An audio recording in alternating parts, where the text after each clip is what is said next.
Hi, let's consider the case of violence. Violence is not a medical case, it's a legal case in the society. In violence, there will be an abuser and there will be a victim who abused by the abuser. You can see several family violences. More than that, there will be domestic violence. Now, you may ask, what is the difference between domestic violence and family violence? Those violence between partners, spouses, we call it as domestic violence, whereas in childs, in elders, what we call family violence. More than in family and this domestic, there will be societal violence also. A doctor should be well aware of the violence because the doctor is the first person of contact of authorities in this case of violence. A child being abused may reach to hospital. An abuser, even for a medical treatment, reach the hospital.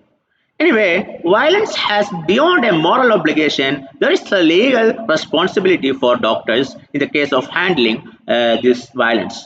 I'm repeating what are the violence. The most common violence are child abuse, spousal abuse, even elder abuse.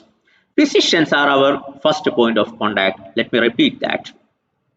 Now, I have mentioned you spouse abuse is more relevant and often undetected, and the victim will cause depression, anxiety. Even the victim may use alcohol and drugs, substance abuse, or even suicidal attempts are found in victims. Let me tell you once again, victims may have substance abuse, victims may have suicide attempts, victims may have anxiety or depression because of this violence.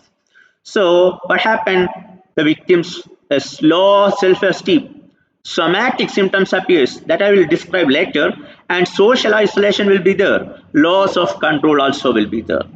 So one more thing I have to tell you is that those who are violent may have a mental disease or he may have substance abuse. So the substance abuse and mental disease are the characters, maybe the characteristics of an abuser, as well as the substance abuse, low self-esteem, and what we call depression, anxiety. Such disorder may be seen in our victims also. So let's consider the victim at first. We can treat the victim using anti-anxiety and antidepressant medication. Thank you.